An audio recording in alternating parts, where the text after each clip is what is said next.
오늘은 교회로 하나 물어볼게요. 교회가 건물인가요? 네, 교회 건물, 그러니까 많은 사람들이 교회는 건물이라고 생각하고 있더라고요. 교회는 건물이 아니라 이제 하겠지만 고린도전서 12장 27절에 있는 말씀 같이 읽겠습니다. 너희는 그리스도의 몸이요 지체의 다함이라. 우리가 교회라는 그 뜻 하나만 알아도 얼마나 우리 안에서 영적인 자존감이 높여지는 몰라. 영적인 자존감으로서 내가 어떻게 살아야 되고 내가 어떻게 하나님의 뜻 안에서 어떠한 존재인가를 알게 되거든요. 우리가 교회를 영어로 뭐라 그러죠? 네, 이거는 주께 속한 그런 뜻이에요. 영어로 주께 속한 혹은 주의 집이라는 헬라어 키리아코스에서 유래된 말이에요. 그러니까 주께 속한, 교회가 건물이 아니라 주께 속한, 그리고 주님의 집, 주님의 집이라 그러니까 어떤 건물을 이야기하는 게 아니라 예수 그리스도가 몸이고 그리고 머리가 되시고 우리의 몸 안에는 머리가 있고 눈이 있고 그 다음에 손발이 있고 그 다음에 몸속에 보이지 않는 장기들이 있잖아요. 그러니까 예수 그리스도가 머리가 되면서 우리가 이루는 이 몸 전체를 뭐라 그러냐면 교회라고 해요. 근데 이 교회 안에서 신약에서의 교회에 해당되는 단어는 하나님의 백성들을 몸으로부터 불러내다라는 뜻의 에클레시아, 굉장히 중요한 말이에요. 에크가 영어로 out, O-U-T, out이라는 뜻이 있거든요. 그러니까 신약에서 교회는 하나님의 백성들을 몸으로부터 우리를 이끌어냈어요. 분리시켜서 불러내다라는 거예요. 근데 어디서부터 불려냈냐면 죽음과 사망의 음부 권세에서 철저하게 분리했어요. 이것만 알아도 우리가 이런 존재구나. 우리가 하나님께서 사망을 이기시고 유일하게 부활하신 분은 예수님 한 분밖에 안 계세요. 근데 그 예수 안에서 우리를 연합한 자로 한 몸으로 부르시기 위해서 우리를 세상으로부터 먼저는 죽음과 사망의 권세로부터 우리를 철저하게 분리해서 우리를 불러냈어요. 그리고 세상, 이때 세상은 하나님께 속한 자가 아니라 사단의 종으로 타면서 여전히 육신의 정욕 안에서 옛사람의 모습 가운데 살아가는 하나님을 왕으로 모시니 아니 본주 권세 잡는 자들 안에서 종으로 타는 그로부터 그 죄악으로부터 우리를 불러냈어요. 그러니까 이 말 하나만 가지고 있어도 나는 어떠한 존재인가?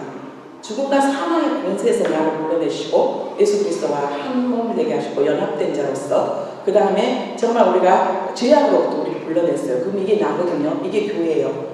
그러면 우리가 이것만 정확하게 알아도 자꾸 사단은 우리 안에서 미혹하고 유혹하고 세상 것들 안에서 미혹하고 그런다 할지라도 우리는 뭐라고 말하냐면 나는 교회야 라고 말해요. 철저하게 하나님께서 사망과 죽음의 권세에서 나를 이끌어내셨고 그 다음에 이 세상에 정말로 이 세상에 썩어져 없어질 것들로부터 나를 불러냈기 때문에 나는 다시는 죄의 종으로 타면서 내 몸을 불의의 병기로 드리지 않을 거야. 교회라는 이 단어 하나만 내가 가지고 있어도 내가 어떤 자고 우리가 요즘 굉장히 키워드가 되는 말이 자존감이에요. 내 스스로가 얼마나 가치 있는 존재라는 것을 알고 그것 안에서 사는 것이 자존감이거든요. 요즘 21세기 안에서 오는 많은 그 단어 중에서 키워드가 뭐냐면 자존감이에요. 자존감. 근데 우리는 영적인 자존감이에요. 나는 누구인가에 대해서 여러분 이거에 대한 것을 굉장히 우리 안에 깊이 생각해야 돼요. 마귀는 어떻게든지 우리를 우는사자처럼 두루 다니면서 산길자를 찾고 있고 우리를 넘어뜨리기 위해서 수단과 방법을 가리지 않고 우리를 갖다가 미혹할 때 나는 교회야. 나는 세상으로부터 모든 사망과 죽음의 권세로부터 나를 물려냈기 때문에 내가 다시는 그러한 불의의 병기 안에서 내가 나아가지 않겠다라고 예수 그리스도의 핏값으로 그 예수 그리스도의 생명으로 나의 생명을 사셨어요. 이것들 안에 이것이 바로 뭐라고요? 교회예요. 이게 에클레시아. 예. 교회는 건물이 아니라 하나님이 예수를 구주로 믿는 사람들, 예수님만이 나의 구원자이십니다. 예수님만이 나의 모든 죄의 문제를 해결해 주셨고 예수님만이 다시 부활하셔서 이제는 나에게 두 번째 생명을 주시는 당신만이 나의 구원자입니다 라고 고백하는 이 사람들을 불러내어 모인 성도들의 단체, 모임이 바로 뭐예요? 교회예요. 우리 한 사람 한 사람이 바로 교회라는 거예요. 여러분 교회라는 의미를 이제 이미 아셨던 분도 있겠지만 이 교회라는 이 단어 하나만 알아도 우리가 세상에서 종노릇하면서 살지 않아요. 내 몸을 우리의 병기로 드리지 않아요. 내가 누구라는 걸 정확하게 알기 때문에. 네. 골로새서 1장 8절 말씀 같이 읽습니다. 18절 그는 몸이 교회의 머리시다. 그가 근본이시여 죽은 자를 가운데서 먼저 나신 이시니 이는 친히 만물의 으뜸이 되라 하시니라. 예수 그리스도가 교회가 몸이라고 말했죠. 몸의 머리예요. 우리 안에는 머리 안에는 뭐가 있어요? 뇌가 있어요. 뇌가 모든 것들을 지시함으로 해서 우리가 눈도 깜빡깜빡하고 손도 움직이고 발도 움직이고 모든 것을 그래요. 그러니까 예수 그리스도가 머리가 되셔서 예수 그리스도께서 주시는 뜻 안에서 내가 순종되어지고 내 몸의 지체가 우리의 병기가 아닌 하나님의 의의 병기로 드려지는 것. 그리고 정말 그가 근본이세요. 하나님이 모든 것의 근원이라고 했잖아요. 그리고 죽은 자들 가운데서 먼저 사시는 이는 친히 만물의 으뜸이 되라고. 예수님의 초림 때는 너무 초라하게 연약하게 오셨지만 바로 그분은 정말로 하나님의 사랑 안에서 아버지의 뜻을 온전히 순종하고 십자가에 죽기까지 순종하시고 그리고 로마서 1장 말씀처럼 하나님께서 능력으로 그를 부활하신 분에서 하나님의 아들이심을 증거하셨다고 했어요. 그래서 그 누구도 죽음을 이기시고 사망과 죽음의 권세를 이기시고 부활하신 분이 안 계세요. 그분이 예수님이고 우리가 다른 많은 종교가 있지만 그분을 나의 하나님, 나의 주님, 나의 구원자라고 고백하는 것이 얼마나 큰 축복이고 얼마나 큰 특권인지 아세요? 우리를 교회에 불러줬다는 것이 얼마나 큰 은혜인지. 사단이 더 잘 알아요, 이걸. 우리 안에도 모르게 만들죠. 그리고 교회는 뭐라고요? 그리스도의 몸. 에베소서 1장 23절입니다. 교회는 그의 몸이 만물 안에서 만물을 충만하게 하시기에 충만하니라. 모든 만물, 눈에 보이는 것들과 보이지 않는 것, 영적인 것과 물질적인 것들, 이 모든 것들의 중심이 되고 모든 것들이 근원이 되시며 모든 것들이 다 거기 안에서 있는 그분이 바로 예수 그리스도고 그 다음에 예수 그리스도 안에서 우리를 불렀어요, 교회로. 그런데 사단은 이것을 알아요. 그래서 근데 이 사단을 알아서 우리에게 교회가 얼마나 큰 축복이고 얼마나 교회로 부르신 것이 얼마나 큰 하나님 앞에 영광인가를 모르게 우리를 갖다가 유혹하게 하고 그 다음에 우리 안에서 이 교회로 부르심의 그 사명 안에서 그 사명의 기쁨과 그 은혜를 놓치고 말아요. 그래서 맨날 싸우잖아요. 교회 안에서 서로 분리하고. 그래서 가장 많이 싸우는 데가 어디냐면 교회예요. 교회. 왜냐하면 사단은 그걸 알아서 너희들 안에 그 예수 그리스도 안에서 머리가 되신 예수 그리스도 안에 그리스도의 몸으로 하나가 됐을 때 일어날 수 있는 엄청난 영적인 파워를 사단은 알아요. 그래서 그리스도와 연합을 방해하고 지체들과의 몸을 이루는 것들을 방해해요. 철저하게 분리시키고 철저하게 교만하게 하고 철저하게 거짓말을 통해서 우리를 속이고 그 안에서 하나님의 능력의 그 은혜를 누리지 못하게 만들어요. 우리 속지 말아요. 우리가 하나님께서 우리 교회로 불러주신 것들에 대해서 얼마나 감사한지. 그리고 예수 그리스도는 교회의 머리예요.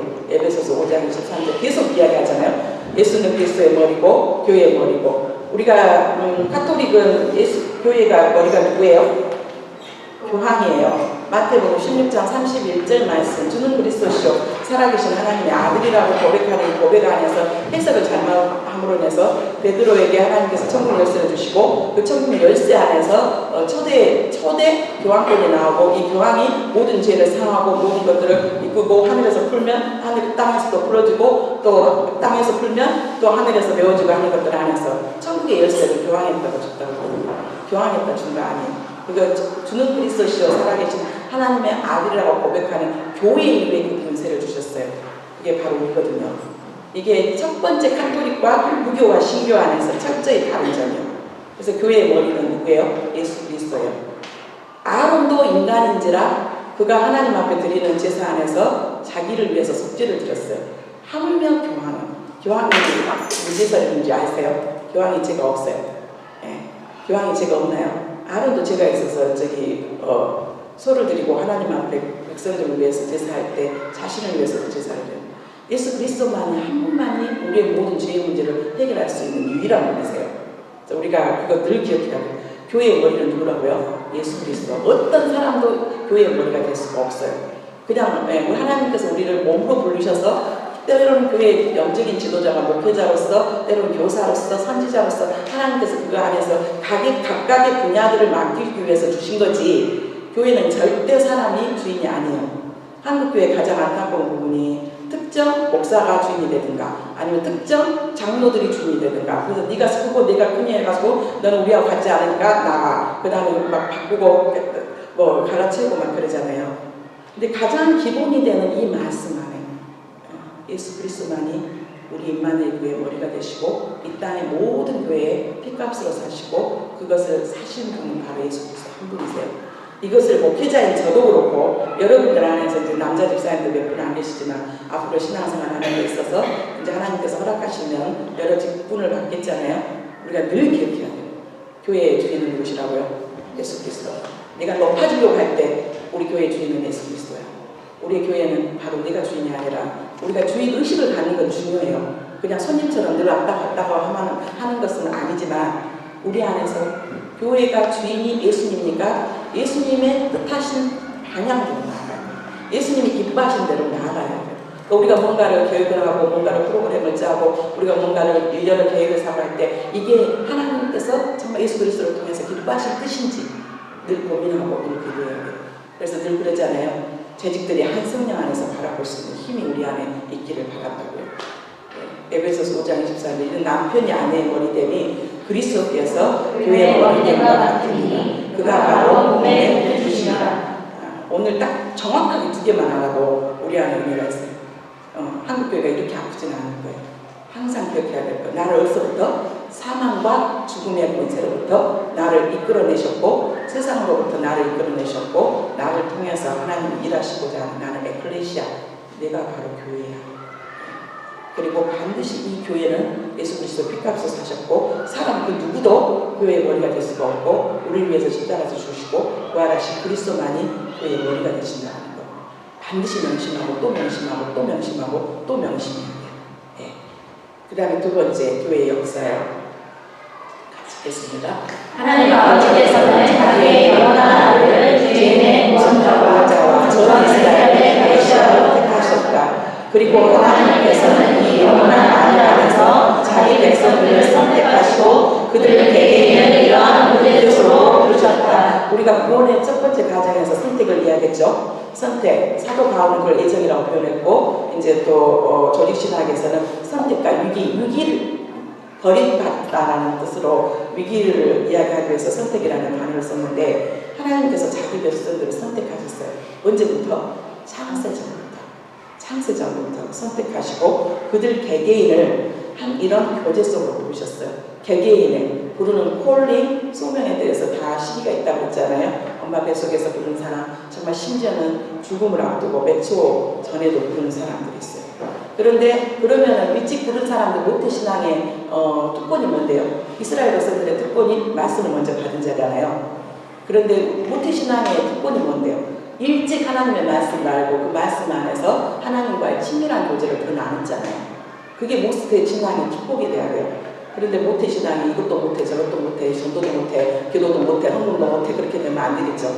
그러니까 하나님 우리에게 부르시는 소명의 시간들이 있는데 각각의 우리를 개인적으로 하나님의 교제 속으로 부르셨단 말이에요. 그러니까 좀 더 일찍 부른 사람들은 감사해야 돼요. 내가 좀 더 살아계신 하나님과 예수 그리스도 안에서 더 기쁨과 즐거움을 누리고 예배 안에서 정말 주님 앞에 영광 돌리고 주님이 주신 은혜와 사랑 가운데 내가 사는 것. 여러분 모태신앙들 그러고 있어요? 고역이에요. 예배 드린 거 어쩔 수 없이 예배 안 드리면 그냥 혼날 것 같으니까 나오긴 하는데 그래서 여러분들 안에서 모태신앙들 특히 정말로 주님께서 나를 좀 더 일찍 불렀는데 이게 얼마나 큰 기쁨이고 내가 좀 더 어린 나이에 주님을 알았다는 게 얼마나 큰 은혜인지. 저는 모태신앙이 아니에요. 언니 등에 업혀서 교회 갔다고 했잖아요. 크리스마스 때 하얀 흰 그 절편 떠보던 거 봤어요. 그때 비닐도 없었고 신문지에다 싸갖고 줬는데 그 집에 오니까 그 신문지 글자가 막 떡에다 묻어가지고 그거 떼어놓으라고 했었어요. 근데 언니 등에 업혀갔던 저 언니, 내가 언니한테 물어봤어. 언니 몇 살 때 나 등에 업혀갔는데 그랬더니 제가 좀 어린 나이 일찍 그 기억이 일찍 있더라고요. 언니가 초등학교 국민학교 1학년 때 갔대요. 8살에 갔죠. 8살에. 그런데 저는 그걸 기억을 해요. 그러면 언니하고 저하고 6살 차이 나거든요. 6살 차이 나는데 저는 그걸 기억을 해요. 좀 초기, 제 첫 번째 상담 심리 공부할 때도 라이프라인 할 때 첫 번째 기억에 대해서 이야기를 하거든요. 근데 어떤 사람은 정말 이른 시간에 저는 엄마가 저 뗀 것도 기억해요. 젖된 것도 기억하는데 아니면 초기 기억이 아주 나중에 있는 사람도 있고 좀 많은 사람도 있고 그래요. 근데 어쨌든 하나님 우리를 개개인의 교제 속으로 불러주셨는데 모태솔로몬 그 안에서 기뻐할 수 있었으면 좋겠어요. 좀 더 주님의 말씀 안에서. 그래서 저는 그러면서 인격적으로 주님을 만난 것은 고등학교 때 만났거든요. 그런데 소설이가 때로는 부러워요. 소설이는 엄마 뱃속에서부터 말씀 듣고 그래서 좀 달라요. 걸어가는 발걸음이 달라요. 그래서 그게 지는 지금 막 힘들다 그렇고 MK, PK가 얼마나 힘드냐부터 시작해갖고 그런데 아직은 모르는 것 같아요. 이게 얼마나 큰 축복인지를. 일찍 하나님 앞에 부르심을 받고 하나님과 일찍 교제하고 말씀 안에서 살아내고 그 순종함으로 인해서 주님께서 주시는 그 놀라운 선물, 은혜들 그걸 누린다는 걸 아직 모르는 것 같아요. 우리 모태신앙들 안에서 그러한 은혜가 있기를 주님의 이름으로 축복합니다. 네. 그런데 이러한 하나님의 백성 안에는 구약시대 때 누가 있었어요? 족장들, 아브라함, 이삭, 그 다음에 야곱, 아브라함은 선지자라고 말했잖아요.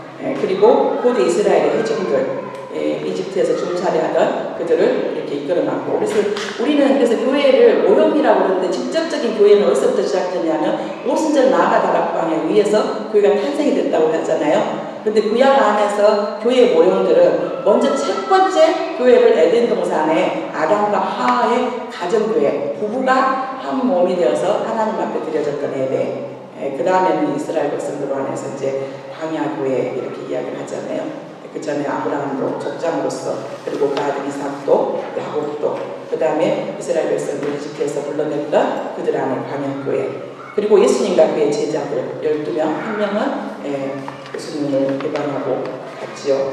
그 다음에 예수님의 부활을 목격한 초기 기독교인들. 그리고 본격적인 것은 오순절 마가다락방에 성령이 강림함으로 인해서 본격적인 교회 역사가 시작돼요. 그래서 교회 역사와 성령은 불가분한 관계예요. 성령은 나중에 이야기를 하고요. 이것은 교회는 누가 설립하신 거예요? 누가 설립하셨다고요? 하나님께서 설립하신 뿐만 아니라 하나님께서 우리의 뭐를 위해서? 구원을 위해서 활동하신 것이 교회예요. 세상 어떤 곳에서도 우리를 구원할 어떤 곳은 없어요. 교회밖에 없어요. 그래서 교회는 사단이 너무 잘 알아서 사단이 가장 싫어하는 것은 잃어버린 영혼들을 주님 앞으로 인도해서 그들이 이제 흑암의 권세 안에서 하나님의 사랑의 아들의 나라로 옮기는 것, 그리고 예수 그리스도 안에서 새 생명을 얻는 것을 사단은 가장 싫어요. 그래서 어떻게 해서든지 그들을 다시 끌고 가게 하죠. 세상의 온갖 것들을, 세상 것들을 다 미혹하면서 끌고 가요. 그래서 이 교회가 정말 교회 되게 하기 위해서 하나님의 놀라우신 일들, 그리고 또 그만큼 사단도 역사를 해요. 우리의 구원을 위해서 활동하신 것이에요.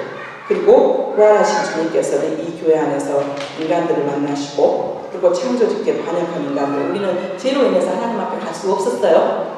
오늘 우리가 예배에서 말씀했던 것처럼 하나님께서 명령하신 것은 하나님의 속성을 늘 기억하셔야 돼요. 하나님은 선하신 분이에요.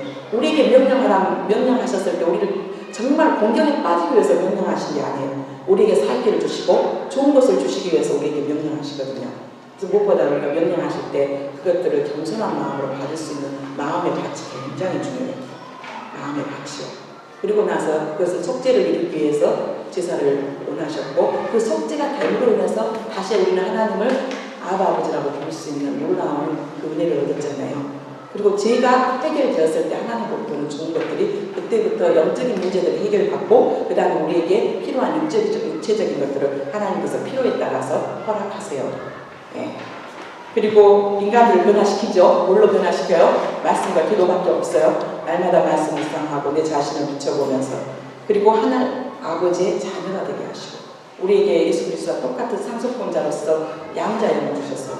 이제 그 하나님을 옛날에는 죄로 말미암아 가까이 갈 수도 없었고 피해 제사만이 하나님 앞에 나아갈 수 있는 유일한 길이었는데 예수 그리스도를 통해서 그 길을 열어주시고 예수 그리스도의 이름을 힘입어서 하나님 아버지를 아버지라고 부르는 그 은혜를 주셨잖아요. 누가 세상 사람들이 우리의 육신의 부모도 우리 자녀에게 좋은 것을 주지 않으려고 하물며 연희 아버지겠냐고 했잖아요. 이 모든 것들의 주인이시라는 걸 고백하세요. 보이는 것과 보이지 않는 것들의 모든 것들의 주권자라는 걸 고백하세요. 네. 너무 안 주니까, 기도해도 안 주니까 하나님 능력 없나 보다. 나 사랑 안 하시나 보다.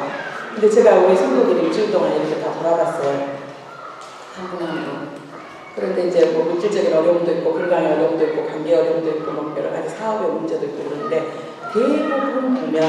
대부분 보면 이제 저는 상대적인 빈곤감을 알잖아요. 우리 성도들 다 여러분들 모르지만 저는 알잖아요.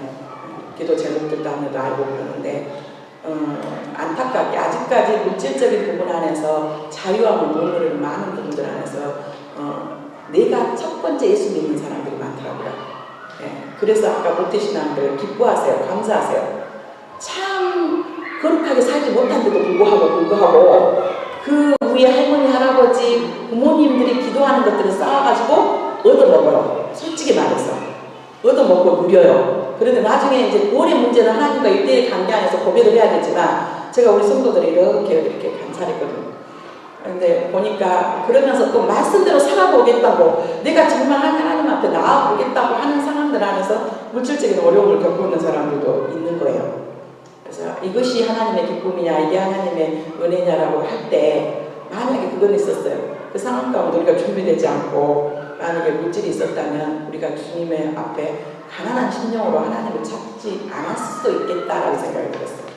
우리 안에 물질의 여유 때문에 하나님과 더 가까우세요? 아니 그 물질 때문에 그거 쓸어 다니느라고 바빠서 하나님과 멀게 지내시고 그냥 열심히 살다가 가끔 가다가 하나님 만나세요? 누구 비교하지 말고 내 안에서 그래도 아직까지 쓸 돈 있고 아직까지 사고 싶은 거 살 수 있는 상황이 됐는데 하나님과 가까이 하는 시간들을 멀어지고 있다 그러면 그 문제는 결코 축복 아니에요. 나는 지금 쓸 돈이 없어. 내가 지금 당장 내 해결할 돈이 없는데도 불구하고 하나님 앞에 이것 때문에 하나님 앞에 나아갈 수 있다면 그 가난은 결코 저주가 아니에요. 하나님께서 우리를 부르시는 그것이 또 축복이 될 수도 있지요. 아주 중요한 부분이에요. 하나님께서 하늘 아버지의 자녀가 되게 하시면 대적하는 자들을 하나님과 함께 하셨어요. 우리가 하나님과 옥수대였거든요. 대적하는 자라고 보니까 저 다른 사람 생각하지 말고요. 우리가 선을 위해서 선인을 위해서 죽는 사람들이 종종 있다고 했어요. 예, 좋은 일 하다가 죽는 사람도 있지만 예, 하나님과 원수되었고 하나님을 완전히 대적했던 자를 위해서 목숨을 내놓은 분은 예수밖에 없어요. 하나님의 사랑밖에 없어요. 우리가 정말 하나님과 관계 안에서 좋아서 우리를 부르셨나요? 아니요. 하나님 우리를 부르지 않았다면 정말 영원한 저주 가운데서 사망 안에서 지옥 갈 인생이잖아요.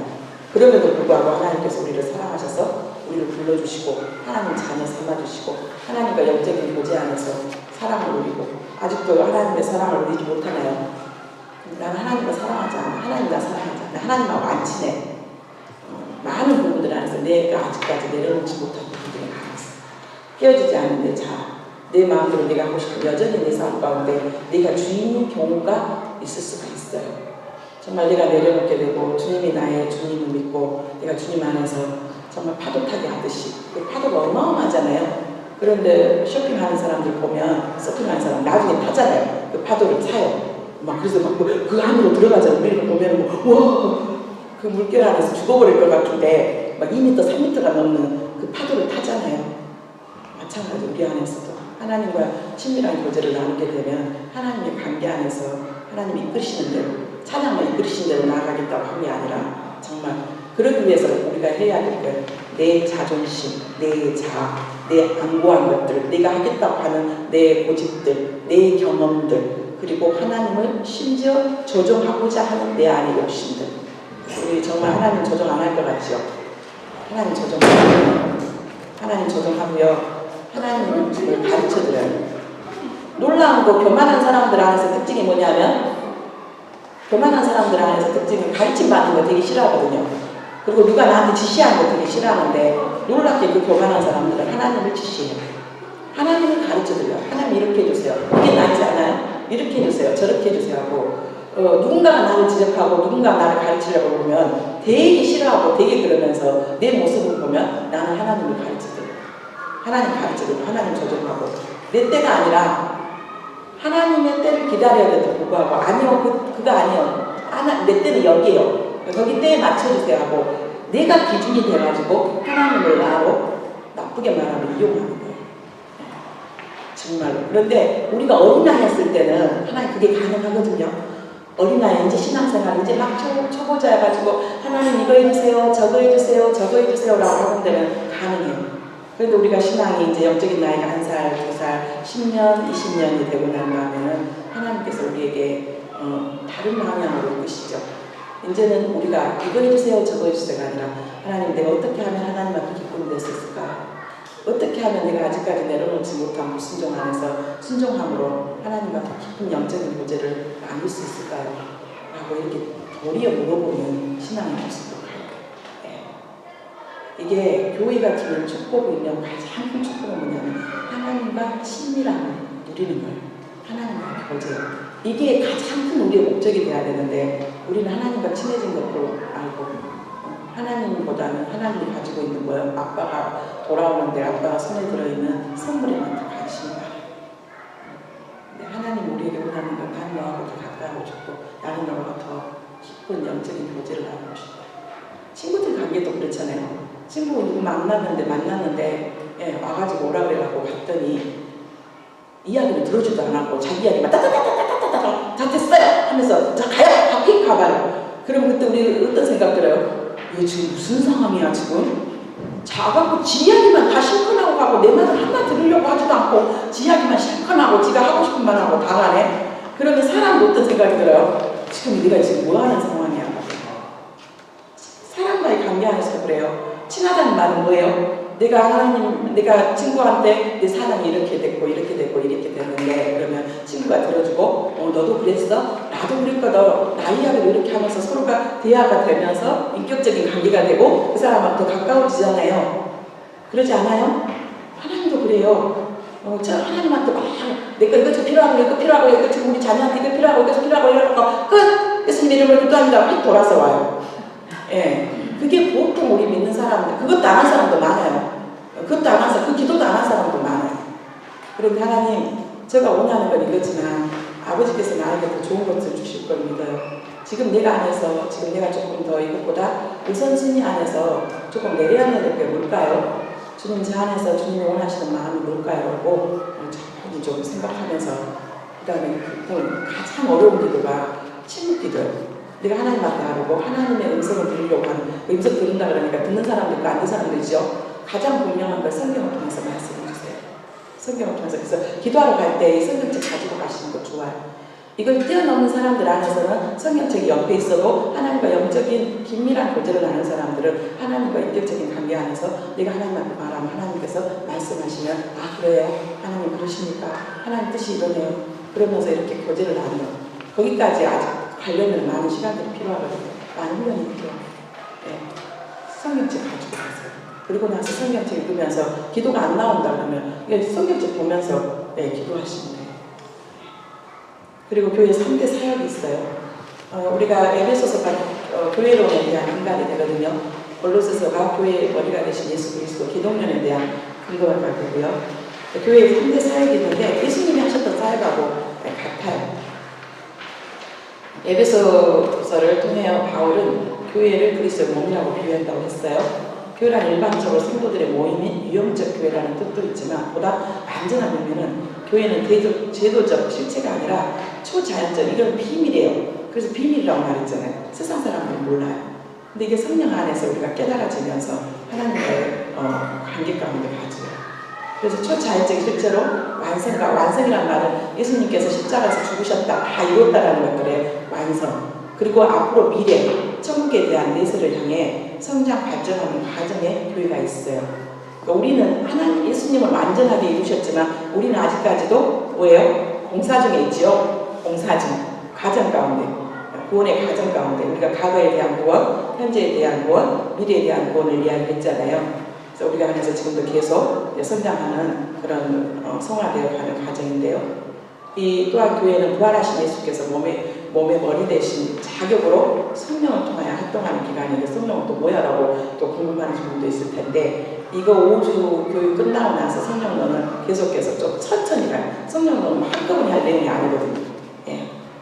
성도들은 그리스도에게 속한 자로 하나님으로부터 받은 모든 영적 은사, 어떤 사람은 가르치는데 또 어떤 사람들은 또 다스리는데 또 어떤 사람들은 또 여러 가지 하나님께서 주신 영적 은사들 있죠. 성령의 9가지 은사 중에 지혜의 은사, 지식의 은사, 영분별의 은사, 방언의 은사, 그 다음에 통변의 은사, 신유의 은사, 또 믿음의 은사 이런 여러 가지 은사들, 이 모든 영적 은사를 활용하여 이 은사의 목적은 뭐냐면 교회의 덕을 세우기 위해서, 교회를 더 세우기 위해서 하나님께서 주셨어요. 그리고 일반 은사 안에서 우리 안에 음악적인 달란트를 주신 것도 있고 또 섬김의 은사를 주시는 것도 있고 여러 가지가 있는데 이 그리스도의 사역을 지속하고 발전시키는 역할을 감당하지요. 근데 이 교회의 사역은 우선 그리스도의 뜻에 복종하는 것이 가장 중요해요.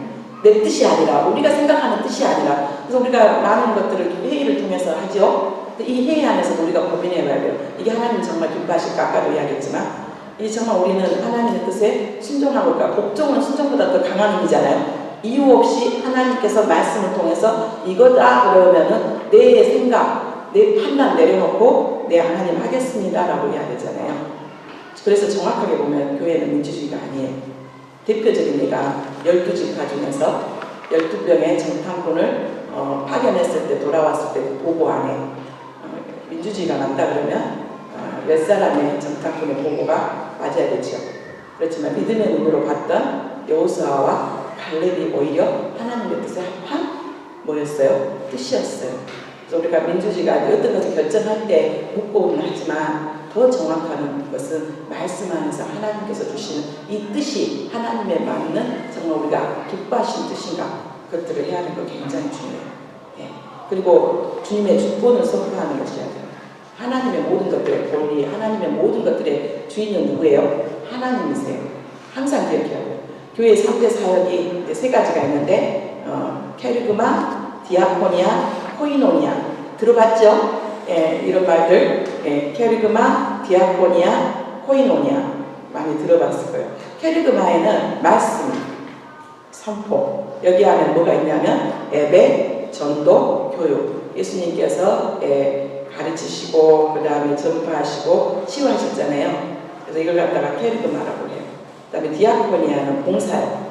우리 안에서 우리 폴란드 성도님들을 구제하고 그 다음에 또 구제의 대상이 우리가 늘 가난 복지라는 그 의미가 가난한 사람들한테 도와준 것이 복지가 아니에요. 그거는 협의의 복지예요. 강의의 복지는 그 사람이 이런 상황인데 이 사람에게 조금 더 도움을 주고를 해서 더 풍성한 삶을 누릴 수 있는 게 복지거든요. 근데 이 사람은 다 가졌어. 나보다 돈도 더 많아. 나보다 지위도 더 높아. 그런데 늘 애로워. 그래서 나는 가진 것이 없고 나는 여러 가지 그 사람보다 지위가 높지는 않지만 그분에게 가서 주님의 사랑으로 위로하고 격려하고 그런 것까지 다 포함되는 거예요. 건더를. 그 다음에 사회개발, 세상에 있는 여러 가지 것들 안에서 그리고 코이노니아, 교제요. 가장 많이 시험 들 때가 뭐예요? 교제요. 우리가 말씀 듣고 예배 드리고 그럴 때는 그래 하나님과 관계 안에서 그래도 그것도 안 되는 경우가 되게 많아요. 앞에 누가 서 있어서 꼴 보기 싫고 저 사람은 저 역할 안 했으면 좋겠고 찬양팀에 안 썼으면 좋겠고 생각에 안 있었으면 좋겠고 내가 하는 것이 더 맞는 것 같고 어째 저 사람이 주일학교 교사를 하고 그 다음에 저 사람이 왜 이걸 해? 저 사람이 목사로서 자격도 없는데 저 자리에 서 있네 하면서 많은 부분들 안에서 우리가 예배 드릴 때도 앞에 있는 사람을 공론해서 하나님께서 나에게 주시는 은혜를 못 누릴 때가 많아요. 저도 그런 모습들이 있었더라고요. 그런데 우리가 그것들은 잘 보고 또 분별하고 또 해야 되지만 그 합당하지 않은 사람이 그 자리에 있다 할지라도 나와 하나님의 관계 안에서는 그 사람을 보면서 방해받아서는 안 돼요. 절대로. 근데 우리가 가장 많이 시험이 드는 것이요. 교제예요. 성도 간의 화목과 친교, 공동체 의식. 우리가 주일 예배 끝나고 나서 밥 먹는 것도 그렇고 예배 끝나고 나서 차 마시는 것도 그렇고 저는 여러분에게 권하고 싶은 건 예배 이후에 교제는 될 수 있는 대로 서로가 도움이 될 것 같으면 신방을 요청하거나 내가 기도가 필요한다거나 내가 조금 이런 상황 가운데 상담이 필요하거나 그러지 않고서는 될 수 있는 대로 그 안에 예수 그리스도가 없다면 그 교제를 삼가하는 것이 우리에게 영적인 유익에 좋아요. 제가 가끔 그 말을 듣거든요. 목사님 옆에는 누가 있어 라고 말을 들어요.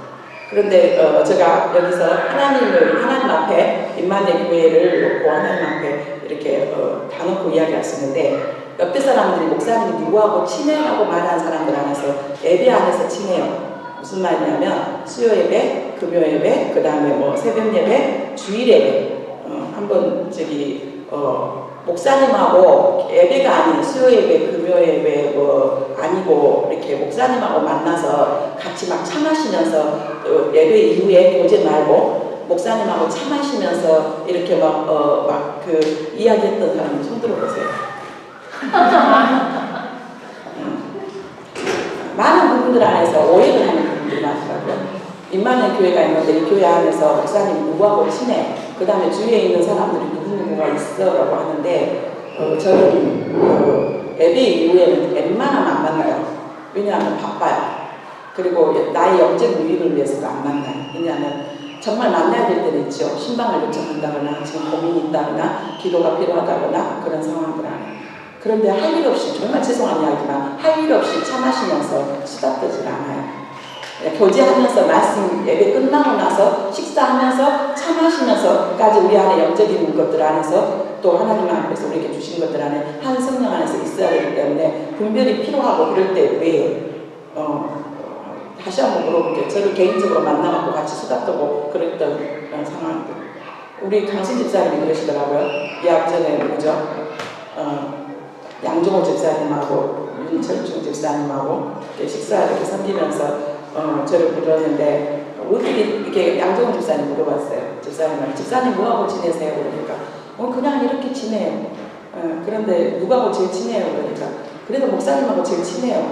그랬는데 우리 강순 집사님하고 이렇게 그러잖아요. 근데 강순 집사님 제가 예배가 아닌 다른 월요일 날인가 화요일 날이라든가 목요일 날 예배가 아닌 전화해갖고 집사님 저하고 차 한잔 마실까요? 하면서 초청해 본 적이 없어요. 어쩌면 굉장히 서운할 수 있어요. 우리 이상한 집사님은 가게 가갖고 식당 물건 사러 가갖고 거기 앉아갖고 이런 이야기 저런 이야기 그리고 나서 또 섬기는 상황과 그래서 여러분 오해하지 마세요.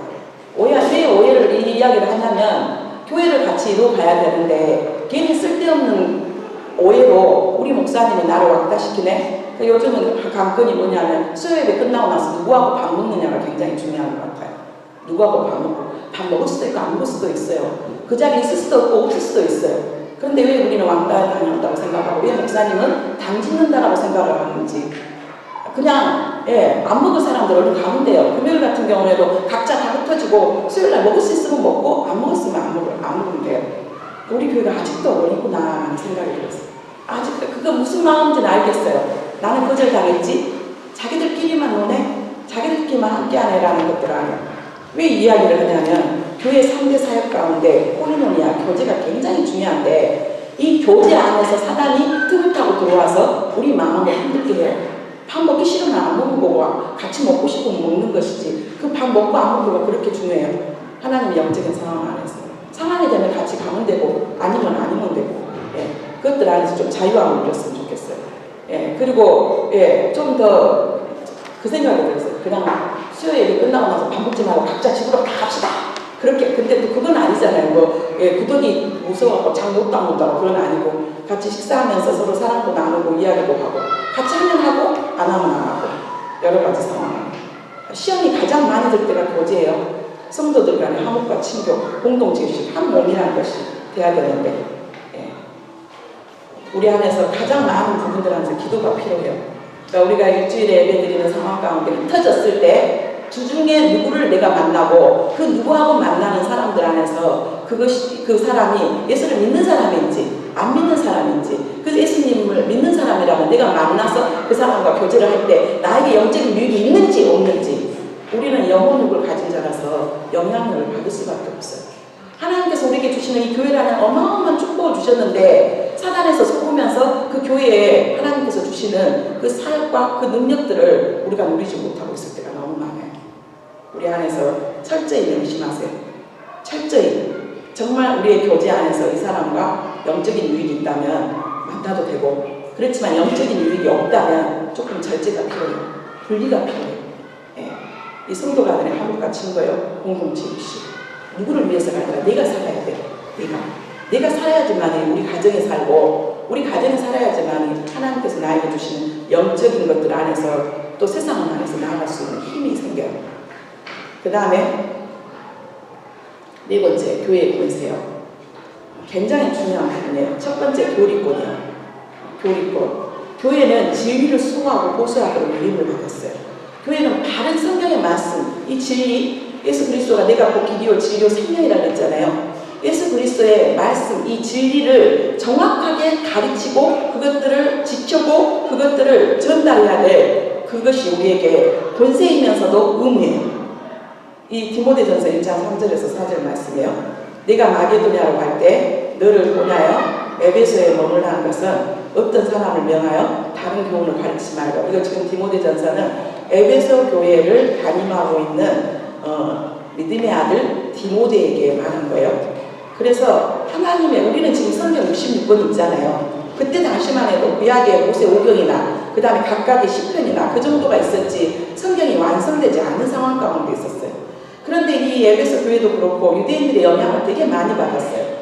그래서 성경의 뜻이 아닌 자기들이 받은 여러 가지 유전, 그 다음에 자기들 이방 정부에서 들어왔던 여러 가지 것들을 이렇게 섞어서 혼합주의에 빠져있단 말이에요. 그래서 이 사도 바울이 어떤 사람을 명하여 다른 교훈을 가르치지 말고, 여러분 특별히 목자로, 목회자는 저도 마찬가지고 목자인 여러분도 마찬가지고 교사인 여러분도 마찬가지고 반드시 공부 열심히 하셔야 돼요.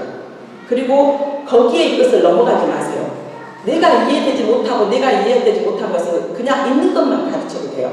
여러 가지 막 것들을, 많은 것들을 가르치기 위해서 이것저것 막 가까워가지고 하는데 자기도 뭔 말인지 모르고 듣는 사람도 이게 무슨 말이야? 라고 우리 안에서 철저히 성경에 있는 것들을 알고 성경에 있는 것들을 가르치시면 돼요. 4절도 신앙은 끝없는 족보에 몰두하게 하지 말게 하려 하니라. 이런 것은 믿음 안에 있는 하나님의 경륜을 이름보다 도리어 변론을 내니라. 그때 당시에 그리스 로마 신화에 대한 부분들, 그 다음에 유대인들 안에서는 니는 누구 지파야, 너의 조상은 누구야 하면서 끝없이 우리 안에서도 그런 이야기 하잖아. 네가 신앙생활 몇 년을 했냐, 너의 직분이 뭐냐, 네 안에서 또 뭐가 어쩌냐 저쩌냐. 정말 우리 안에서 말씀이 기준이 아니라 끝없는 족보에 이런 것들 안에서 하나님이 이런 거 기뻐하지 않아요. 이런 오히려 결론만 나타나는 거예요. 이거는 그리스도의 선지자적인 삶이에요. 그리스도가 세 가지 역할이라고 했죠. 하나는 선지자, 하나는 왕, 하나는 제사자. 하나님의 말씀을 제대로 성경 66권을 제대로 감하지도 말고, 지옥이 있다면 지옥을 가르쳐야 되고 천국이 있다면 천국을 가르쳐야 되고 회개를 촉구한다면 회개를 가르쳐야 되고, 사람들 비유 맞추면서 할 게 아니라 정말 하나님께서 성경을 통해서 말씀하신 부분들을 정말로 하나님의 뜻 안에서 정확하게 가르치는 거 굉장히 중요해요. 첫 번째 목회자인 저요. 교사로, 그 다음에 목자로, 주일학교 교사로 부름받는 겁니다. 그래서 주일학교 교사는 특히 어린아이들은 스폰지 같은 아이들이에요. 그들 아이에게 무엇을 심어주느냐에 따라서 아이들이 그대로 흡수하거든요. 그래서 주일학교 교사를 임명할 때 가장 많이 고민해요. 가장 많이 고민해요. 목자를 그렇고, 이번 목자는 한번 목장 안에서 한번 우리를 말씀으로 같이 양육해주고 우리에게 본이 보는 자가 누군가 하고 목장 안에서 이렇게 선발을 하라고 했거든요. 그것도 필요하더라고요. 내가 생각하는 우리의 목자의 기준과 또 지체들이 생각하는 그 목자의 기준이 또 다를 수 있고, 분명한 것은 그 사람이 예수 그리스도 안에서 거듭났고 우리에게 본을 보이고 우리에게 말씀을 함께, 나는 알고 너는 가르쳐 너는 알아, 그게 아니잖아요. 목자의 가장 좋은 목자는 나도 말씀 안에서 씨름하면서 회개하면서 정 하나님 앞에 나아가기 위해서 몸부림치면서 한 걸음 한 걸음 나아가는 그 목자가 가장 하나님 마음에 합한 목자예요. 목회자도 마찬가지고, 나도 하나님 앞에 부족한 자로서 회개하고 또 철저하게 고민하면서 도전받은 것들 안에서 순종하면서 살아보려고 애쓰고 몸부림치는 사람, 그게 가르치는 자의 가장 큰 자세. 네. 두 번째, 교회는 말씀을 끝없이 전파해야 돼요. 예, 사람들 마음을 기분 좋을까 할까? 왜 우리 목사님 맨날 회개만 이야기해요? 회개가 안 되니까 회개만 이야기를 하죠. 회개가 안 돼요. 정말 그 회개는 말로 하는 게 아니라 우리의 삶을 정말 내려놓고 그것들로부터 완전히 돌이켜서 180도로 향해서 나아가는 거거든요. 그게 교회라고 했잖아요. 사망과 죽음에서 권세에서 이겨내고 세상에 속된 것들과 그 모든 것들 안에서 벗어나서 하나님의 구별된 자로서 살아야 된다고. 그것이 우리에게 사는 길이에요. 그것이 바로 하나님께서 우리에게 원하시는 것이고, 그거 안에서 바로 예수 그리스도를 우리에게 주시는 이유거든요. 그래서 디모데전서 4장 13절 말씀, 내가 이를 때까지 읽는 것과 권하는 것과 가르치는 것에 전념하라. 디모데후서 2장 15절, 너는 진리의 말씀을 옳게 분별하며 부끄러울 것이 없는 일꾼으로 인정하는 자로 자신을 하나님 앞에 드리기를 힘쓰라. 디모데후서 사도 바울의 유서와 같은 마지막 성경이에요. 디모데에게 뭐라고 말해요? 너는 진리의 말씀을 옳게 분별해. 성경 말씀을, 성경은 성경으로 풀어야 되고, 성경 말씀을, 이 말씀이 여기까지 나오기까지 배경과 역사적인 상황과 앞뒤, 전후, 좌우 많은 것들을 정확하게 보고 진리의 말씀을 옳게 분별해. 그리고 불끄럽게 없는 일꾼으로 너도 말씀 안에서 회개하고, 너 말씀 안에서 내가 이 말씀에 붙여서 내가 벗어나게 뭐가 있나, 길 대신 예수 그리스도 안에서 기준 안에서 내가 벗어났던 것은 어디가 있나 하면서 정말 다시 점검하고, 그리고 하나님 앞에 인정받는 자로 자신을 하나님 앞에 드리기를 힘쓰라고. 이게 바로 말씀을 전하는 자세야 되고 교회가 반드시 해야 될 역할이에요. 그 다음에 세 번째, 교회는 장래 사역자들의 훈련을 위해 준비해야 돼요. 지금 이게 우리가 교육하고 있는 이유예요. 가르치고 지키게 하라고 했잖아요. 반드시 교육이 필요한데, 그래서 혼자서 목사 혼자 다 하는 교회, 좋은 교회 아니에요. 그래서 하나님께서 사람을 키우시고 훈련시키시고 또 거기에 때에 따라서 하나님께서 각기 적소에 두는 것. 디모데후서 2장 2절 말씀. 또 네가 많은 기민들 앞에서 너희에게 이르는 말을 충성된 사람들에게 묻다마라. 그들이 또 다른 사람들을 가르칠 수 있다. 어떤 사람이요? 충성된 사람이요. 이 충성된 말은 하나님의 관계 안에서 신실하다는 뜻이에요. 충성은 다른 말로 하면 믿음이에요. 성령의 9가지 열매 중에서 믿음이 없죠. 충성이 믿음으로 바꿨을 수 있어요. 신실하고. 조직신학에서 우리 안에서 신앙이라는 표현이 있죠. 신앙, 그 다음에 충성, 믿음, 하나님의 말씀을 온전히 믿고 그거 안에서 자로 나오거나 치우치지 않고 나에게 맡겨진 것들 안에서 예수 그리스도의 사랑을 힘입고 주님이 나에게 보여주셨던 은혜가 너무 커서 나에게 맡겨진 것들 안에서 어떤 고난이 와도 어떤 어려움이 와도 적당하게 타협하고 하기 싫으면 그만둬버려 때려쳐버리는 그게 아니라 정말 하나님께서 허락하신 것들 내 안에서 주님이 주신 그 사랑이 너무 커서, 주님이 받은 사랑이 너무 커서 내가 주님 앞에 드릴 것은 내 생명입니다 라고 드려지는 자. 그런 자가 많은 교회가 만 명이 모였는데도 그런 충성된 자가 없고 자기 의로 드려지는, 자기 자랑하고 자기 의로 드려지는 자가 많은 교회 안에 몇 명이 있을지, 아니면 교회는 적은데 10명밖에 안 되는데 그 10명이 정말 충성된 자로서 예수 그리스도 말씀 안에서 견고하게 서고 세상 것들 안에서 정말 타협하지 않고 예수 그리스도를 주인으로 모시면서 그분 안에서 순종하며 살고자 하는 10명의 교회가 있다면, 10명이 그렇다면 그 교회가 더 힘있는 교회예요. 힘있는 교회. 우리 안에서 충성된 사람에게 부탁하라. 왜 하나님 목사님 나한테 일 안 맡기지? 왜 목사님 나한테 이걸 안 시키지? 예, 이유가 있어요. 기다리고 또 기다리고 또, 예. 그리고 그 사람들이 다른 사람을 가르칠 수 있어요. 소경이 소년을 이동하면 도덕이래요. 도덕에 빠져요. 목사가 소경이 될 수도 있고요. 신앙생활을 오래 했다고 했는데도 내 안에서 소경일 수 있어요. 나도 소경인데 누가 소경을 어떻게, 소경이 둘 다 같이 다가가면 같이 둘 다 구덩이에 빠지죠. 우리 안에서 반드시 그래야지 다른 사람을 가르칠 수 있어. 내가 내 안에서 정말 주님께서 주시는 그 정말 충성된 자로서 하나님께서 충성된 자. 근데 목사가 그것을 생각할 수 있어요. 그 정도 영적인 분별력이 있는 목사여야 돼요. 그런 분별력을 놓는 목사는 목사로서 자격이 없죠. 네. 그 다음에 치리권이요. 우리가 치리한단 말이 참 무섭게 들리죠. 교회 안에서 여러 가지 질서를 어지럽힌다거나 그러면 치리를 하는데 하나님은 질서의 하나님이세요. 우리가 그 말 되게 많이 하잖아요. 고린도전서 14장 33절 40절 함께 읽어보겠습니다. 하나님은 질서의 하나님이 아니요 오직 화평의 하나님이시라. 모든 성도가 교회의 성과 같이 40절 모든 것을 품위 있게 하고 질서 있게 하라. 우리가 쉽게 말하면 따라서 그리스도의 법을 실행할 권세를 뭐에게 주셨다고요? 교회에 주셨는데요. 질서의 하나님이라고 그러니까 뭔 말인지 이해가 안 가. 쉽게 이야기하면 집에 가장 높은 사람이 누구예요? 가장이요. 가장, 아빠요.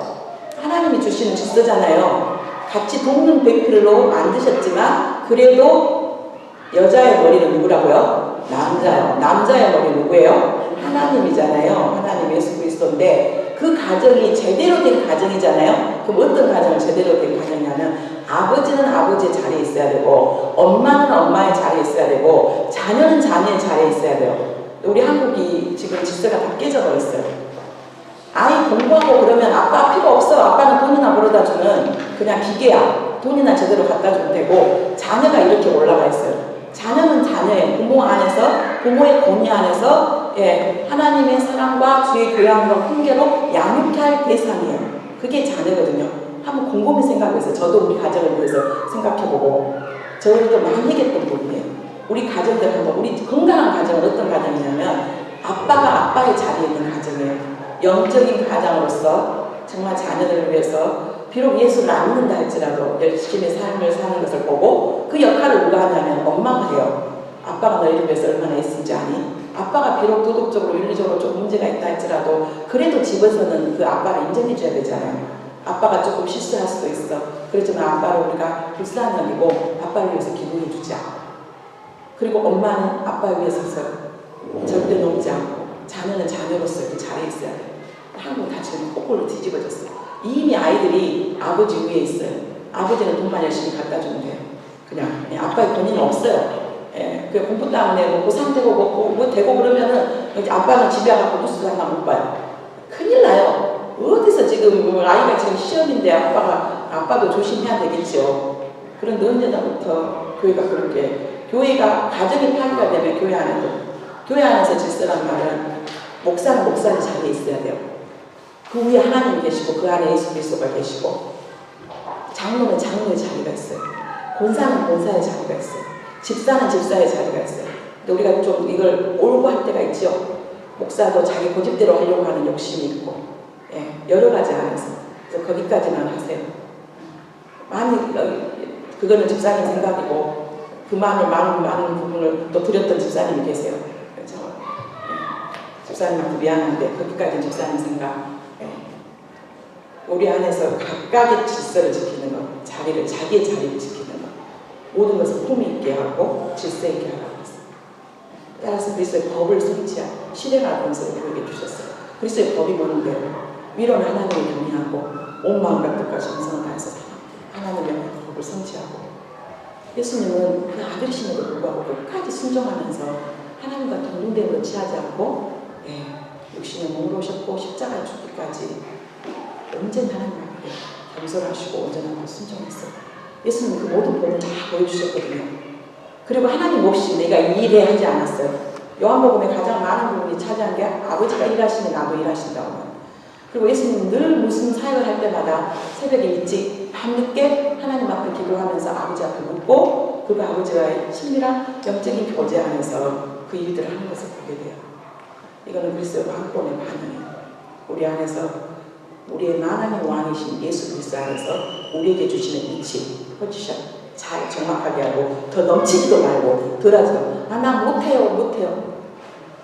장로로서의 역할이 있잖아요. 권사로서의 역할이 있고 집사로서의 역할이 있고 주일학교 교사로서의 역할이 있고 주의자로서의 역할이 있고 있잖아요. 그것들 안에서 정확하게 부족한 걸 보면 돼요. 나 못해요. 왜 나만 시켜요. 그리고 두 번째, 교회의 치료권에는 본증의 고난도 포함되어 있어요. 권면하고 징계한단 말이에요. 본증. 계속 교회 안에서 연합을 방해하고 하나됨을 거룩함을 방해하고 그랬을 때 여러 상황 안에서 권면하지요. 그 권면을 하고 처음에는 혼자 가서 이야기를 하고 그 다음에 두 사람이 가고 이야기를 하고 또 이야기를 해도 달라지지가 않아요. 그 다음에 이제 징계 절차로 가게 되는데 제가 우리 임마누엘 교회가 생기면서 제가 처음으로 작년에 저희 아이를 징계했던 것 같아요. 그래서 여러 가지 마음이 많이 아팠었는데 치료권에는 본증의 고난을 포함해요. 질서를 위해서요. 가장 성도들이 아픈 상황이 뭐냐면 기준이 없는 거예요. 말씀의 기준이 없어서 정확하게 이건 이거다 저건 저거라고 말해주면서 같이 성경 말씀을 통해서 하나님의 뜻이 이렇다라고. 근데 질서의 반대가 뭐예요? 혼란이잖아요. 무질서잖아요. 교회 치료권의 본증의 고난도 포함돼요. 그런데 중요한 건 거기 뒤에 나오겠지만 마태복음 18장 18절에요. 진실로 너희에게 이르노니 무엇이든지 너희가 땅에서 내면 하늘에서도 매일 것이요 무엇이든지 땅에서 풀면 하늘에서도 풀리리라. 하나님께서 천국 열쇠를 주신 우리에게 마태복음 16장 31절에도 그거 똑같은 말씀을 마태복음 18장 18절에도 주세요. 그리고 부활하시옵소서 주님이 오셔서 제자들에게 너희가 성령을 받으라 하시면서 뭐라고 말하냐면 용서에 대한 부분을 이야기했거든요. 이 교회가 가지고 있는 권세 중에서 굉장히 중요한 부분이에요. 우리가 그 말 하죠. 묵지는 말하고. 우리가 관계 안에서 있는데 예를 들어서 우리 고대현 집사님하고 저하고 힘든 상황이 있어요. 그것이 해결이 안 돼요. 그럼 제가 우리 고대현 집사님에 대해서 용서하지 않는 마음을 가지면서 내가 묶어버리잖아요. 그럼 같이 묶여요. 그리고 이게 땅에서 묶이면 뭐 한다고요? 하늘에서도 묶여요. 땅에서 풀면 하늘에서도 풀려요. 그러니까 적어도 내가 용서하지 못하고 내가 묶여버림으로 해서 같이 영적인 묶임 안에 있으면 안 돼요. 그러면 나는 그 사람하고 하려고 싶고 나는 그 사람과 귀한 상황을 나누려고 하는데 저 사람이 아직 아니면 어떻게 해요? 하나님의 조건을 맡기면 돼요. 하나님 저는 저 마음 안에서 용서할 거고 그 다음에 저는 내려놓을 거예요. 저도 부족한 것이 있고 저도 연약한 것이 있는데 저는 철저하게 하나님 앞에 또 그런 것들 안 해서 그런데 그 사람과의 관계 안에서 그 사람 아직 준비가 안 됐어요. 하나님의 주권을 맡기는 거예요. 하나님께서 일하세요. 같이 네가 특히 권세 있는 자를 묶어버리면 더 안 돼요. 제가 어떤 상황 가운데도 우리 성도님들을 묶으면 안 돼요. 목회자가. 왜냐하면 영혼이 잘 되므로 봉사가 잘 되거든요. 내가 우리 성도들 안에서 같이 한 몸을 이루지 못하고 자꾸 분리시키고 이간질시키고 그래서 그 말 제가 했었는데 목사님 나 미워한단 말 안 하셔도 돼요. 저는 저를 위해서도 미워 안 해요.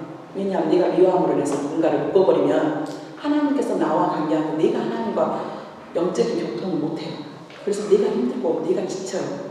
그래서 정 안 되겠다 싶으면 하나님의 주권에 맡겨요. 그리고 함께 기도하면서 그러면서 또 말씀하면서 같이 나누긴 하죠. 듣든지 안 듣든지. 적어도 그러니까 그 생각하지 마세요. 우리 목사님 나 싫어해. 나 미워해야지. 그거는 목회자로서 자질이 없는 거예요. 이건 영적인 원리를 모르는 거예요. 묶여버리면 같이 묶이거든요. 적어도 영적인 권위가 있는 목회자로서 말씀을 전한 자가 성도들 한 사람 한 사람을 정말로 그냥 하나님 안에서 기도하고 아파하고 힘들어하고 애통해하면서 통해하는 마음이 있어야지 내가 묶어버림으로 인해서 같이 묶이면 안타까워. 이건 우리가 가끔 제가 그 말 잘하죠. 영적인 계산을 잘 하셔야 돼요. 영적인 계산. 어떤 것이 나에게 영적으로 유익할 것인가. 계속 용서하지 못하면서 미워하면서 원망하면서 비난하면서 비판하면서 묶여서 같이 있을 것인가. 점점 사망으로 가요. 내 얼굴에 기쁨이 없어요. 그리고 내 얼굴에 기쁨이 없어 내 몸의 장기와 나의 영적인 것, 험적인 것, 육적인 것들이 질병들을 유발하게 돼요. 그 누구를 위해서도 그러지 마세요. 그러니까 심지어 남편이 됐든 심지어 가족이 됐든 심지어 누가 됐든 특히 교회 지체가 됐든 묶지 마세요. 오늘로 만약에 내가 누군가를 아직까지 용서하지 못하고 있다면 하나님 제가 주님 내가 묻지 않겠습니다. 주님께서 이것들을 해결해 주시고 나는 주님과 관계 안에서 시간이 필요하잖아요. 그 사람과 관계 회복을 위해서는요. 땅에서 보면 하늘에서도 뿌리리라. 그리고 우리가 알아야 될 거 본증의 목적. 제가 왜 최양토를 본증했을까요? 본증했을까요? 사랑했기 때문에 본증했어요. 우리 안에서 본증한 상황들이 몇 번 있었지만 안 했어요. 왜요? 내 아들만큼은 사랑 안 하더라고요. 그런데 돌아보니까 정말 사랑이 없는 상황 가운데 본증은 상처를 남더라고요. 상처를 남겨요. 본증의 목적은 성도들의 입교, 우리 안에서 교회로 들어오고 그 다음에 순교, 교회 안에서 계속 물리교육적으로 문제가 있고 교리적으로 문제가 있고 계속 분리시키고 하는 것들 안에서 출교에 관한 것인데 우리가 늘 기억해야 될 건 성도들과 하여금 그리스도의 법에 순종케 함으로 영적인 교훈을 주기 위함이 본증의 목적이에요. 본증의 목적이지만 그 안에서 가장 밑받침이 돼야 될 게 뭐예요? 사랑이에요. 사랑이 없게 되면 어마어마한 아픔을 낳게 돼요. 봉사골입니다. 같이 읽어볼까요? 그리스도는 그의 제자들에게 전도하뿐만 아니라 질병을 낫게 하기 위하여 하사하셨다. 이는 그리스도의 제자들에게 아니니라. 마태복음 10장 1절. 예수께서 그의 12 제자를 보내사 놀라운 귀신을 쫓아내며 모든 병과 모든 약한 것을 고치는 권능을 주시니라. 여러분 이거는 제자들에게만 주신 게 아니라 예수 그리스도를 믿고 예수 그리스도의 십자가의 사랑과 부활의 권능을 가진 우리 모두에게 주시는 특별한 선물이에요. 그러니까 자녀들이 아프고 그러면 손을 얹고 기도하세요. 그리고 정말 가장 귀한 건 아버지가 영적인 권위가 있고 아버지가 신앙생활을 하신다면 아버지가 자녀를 위해서 기도하는 게 굉장히 중요해요. 우리가 먼저 병원부터 쫓아가죠. 병원 쫓아가는 것도 필요해요. 그런데 가기 전에라도 가는 도중이라도 하나님 우리에게 예수 그리스도 이름 안에서 돌아온 귀신을 쫓아내고 모든 병과 모든 악한 것을 고치는 권능을 그에게 주셨잖아요. 제가 주님의 이름을 힘입고 기도하오니 그게 작은 병이 됐든 큰 병이 됐든 주님 앞에 기도하세요. 기도하세요. 그러니까 우리에게 만약에 아빠가 주중에 없었잖아요. 그럼 엄마라도 하세요. 이게 우리 하나님께서 우리에게 주시는 특별한 선물이거든요. 예. 그리고 두 번째, 교회로 하여금 가난한 사람을 돌보게 하셨어요. 사도행전 20장 35절. 범사에 여러분에게 모든 보여준 바와 같이 수고하여 약한 사람들을 보고 또 주 예수께서 친히 말씀하시다 주는 것이 받는 것보다 복이 있다 하심을 기억하여야 할지니라. 이 말씀이 가장 도전이 되는 것. 주는 것이 무엇보다 좋다고요? 받는 것보다 복이 있다고. 이게 하나님께서 우리에게 주시는, 우리에게 물질을 주시고 건강을 주시고 우리에게 달란트를 주시는 것은 정말 받는 것이 주는 것보다도 뭐 하는 거요? 주는 것이. 그래서 우리 교회가 더 주는 모습이 됐으면 좋겠어요. 한국교회에서 또 뭐 선교 후원금도 받고 선교교회에서도 받고 소유교도 받고 개인의 후원도 받지만 이걸 우리끼리만 하는 게 아니라 또 흘러보내잖아요. 꼭 선교사들도 빈익빈 부익부예요. 후원 많이 받으시는 분들 많이 받고요. 1년에 한 번 하는 컨퍼런스에 올 수도 없는 상황들이 있는 선교사님들도 많아요. 그분들을 위해서 또 저희 교회가 또 외 선교 헌금으로 이렇게 또 흘려보내고 그러잖아요. 점점 우리 교회가 정말로 주는 것이 받는 것보다 복이 있다라고 하신 것처럼 좀 더 그럴 수 있는 교회가 됐으면 좋겠어요. 마지막으로 묻겠습니다. 우리 교회가 성장하는 교회가 되기를 영원하십니까? 네. 그런다면 교회의 권세가 바르게 행사되어질 때 그 교회는 성장해요. 하나님께서 주신 것 다시금 교회가 무엇인가를 우려할 것이에요. 첫 번째 다 같이 읽겠습니다. 교회는 하나님께 예배하는 곳이다. 예배는 살아계신 하나님과 인격적 교제를 가지며 마음과 뜻과 힘을 다해 신령과 진정으로 되어야 한다.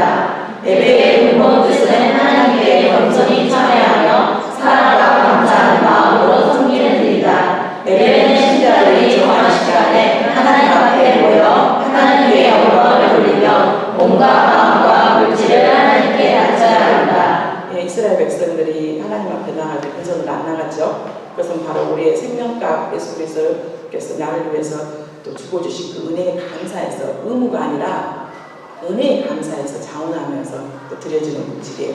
그 다음에 두 번째는 뭐예요? 교회는 이웃을 위해 봉사하는 곳이다. 교회는 성의를 가져온 것이 아니라 성의를 얻고 많은 사람을 위해 그 손으로 자기 목숨을 내주려고 오신 예수의 뜻을 따라 이웃을 섬기는 곳이 되어야 한다. 사회의 빈곤이나 열방을 위해서도 관심을 가지고 계속 기도해야 한다. 교회 기도의 지경을 넓히세요.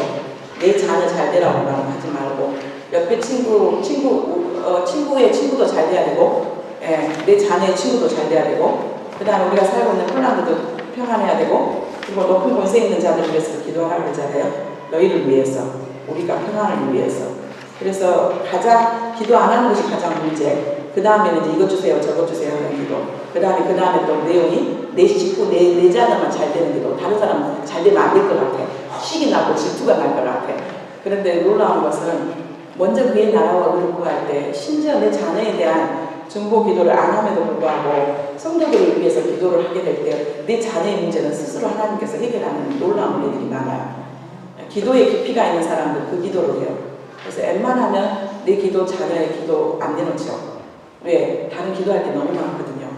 그냥 성도들의 자녀들 위한 기도, 그 다음에 우리 하나 내려야 될 것. 남의 자녀가 잘 될 때 축복할 때 우리 자녀도 잘 돼요.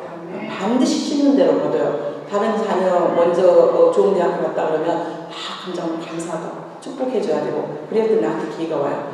우리 남편이 승진했는데 다른 사람 승진할 때 더 축복해 주셔야 돼요.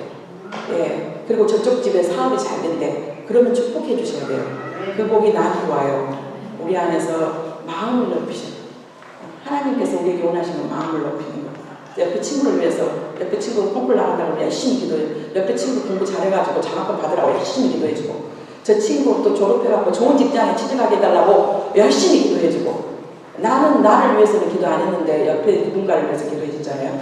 그러면 내 문제는 언젠가 순간 하나님께서, 그리고 특히 가난하고 소외된 자, 나한테 커피 한 잔 사줬으니까 커피 한 잔 사줘야 되는 기브 앤드 테이크 그거 말고요. 예, 나에게 갚을 수 없는 사람들을 위해서 기도하고, 나에게 갚을 수 없는 사람들을 섬기는 거. 하나님 그랬잖아요. 그것들은 나에게, 네가 너에게 오는 거라고 말했잖아요. 네가 하나님이 네가 누군가에게 10조짜리 커피를 사줬어요. 가난한 사람한테. 정말 갚을 수 없는 사람한테. 기브 앤드 테이크 말고요. 실제 계산한 걸 말고요. 그럼 하나님이 그것을 100% 갚아주실지 200으로 갚아주실지 몰라요. 그래서 우리 안에 손을 좀 펴고 마음을 좀 넓히고 기도의 지경도 좀 넓힐 수 있었으면 좋겠어요. 예. 그 다음에 세 번째, 교회는 성도들이 교제하는 곳이다. 그리스도로 인하여 사랑을 받고 거룩히 복을 배워 주의 자녀된 신자들이 사랑하고 교제하는 곳이 교회다. 명심하세요. 그러니까 나하고 차 마셨니 안 마셨니, 나하고 밥 먹었니 안 먹었니, 나하고 쇼핑 같이 갔니 안 갔니, 그 다음에 또 친구는 초대했는데 나는 안 불렀는지, 거기에 안에서는 조금 넘어서세요. 그런 이유가 있었겠지. 그런 이유가 있었겠지. 그래, 나 안 불러주면 혼자서, 예, 집에서 저기 말씀 보고 기도하고 저기 좋은 막 책 읽고 그러면 얼마나 행복한데요. 여러분 행복하지 않으세요? 하나님과 있는 시간들이 깊어지면 깊어질수록 때로는 누군가가 나를 막 불러내는 것이 힘들어질 때가 있어요. 부르면 가야 되기도 하겠죠. 누가 와서 조금 위로해줘야 될 자리, 너와 함께 교제하고 싶다 그러면 나가야 되겠지만, 먼저 하나님과 깊은 영적인 교제를 나누고, 그리고 누군가하고 교제를 나누다 보면 내 안에 있는 좋은 것들이 흘러가요. 내 안에. 그래서 적어도 7대4. 뭐가 7대4면 7이 하나님과 영적인 교제를 나누고, 3을, 예, 그게 가장 바람직한 것 같아요. 하나님과 영적인 교제를 나누는 게 7. 그 다음에 3은 내가 받았던 은혜를 다른 사람들. 적어도 6대4. 가장 안타까운 것은 하나님과 독대하고 하나님과 함께 기도하는 것들은 뒤로 가고, 이 사람 만날까 저 사람 만날까, 오늘은 이거 할까 저거 할까, 오늘은 어디로 가지. 점점 내 영혼이 말라져요. 내 영혼이. 하나님께서 우리에게 원하시고 우리 안에 영적인 경성이에요. 내 영혼을 살피고 내 영혼을 정말로 건강하게 가꾸는 것. 4번입니다. 교회는 복음 전파하는 곳이다. 사도행전 1장 8절 한국까지로 내 증인이 되라고 하셨다. 여기서 증인이란 말은 말을 투수라는 말이 내 생애와 내가 신앙을 위하여 자기의 생명을 걸었다는 말이 되었다. 가룟 유다 대신에 누가 뽑히죠? 마띠아. 근데 마띠아를 뽑을 때 조건이 뭐였어요? 예수 그리스도의 고난에, 그 예수 그리스도의 고난 십자가와 예수 그리스도의 생애를 눈으로 보고 부활의 능력과 부활을 체험한 사람이 바로 가룟 유다를 대신해서 뽑혀질 사도의 조건이었어요. 이 증인이란 말은요, 굉장히 우리가 여호와 증인에서 이 증인 써버려가지고 참 이단들이 좋다는 다 써버리는데요. 이 증인이란 말은 굉장히 우리에게 중요한 말이에요. 내가 어딘가를 갔는데 저 사람이 정말 예수 믿는 사람 같아. 저 사람 정말 빛과 소금의 역할을 하면서 정말 정직하고 진실하고 성실하고 참 하나님 사람답게 거룩하게, 말도 그렇고 행동도 그렇고 옷차림도 그렇고 참 그렇다. 예.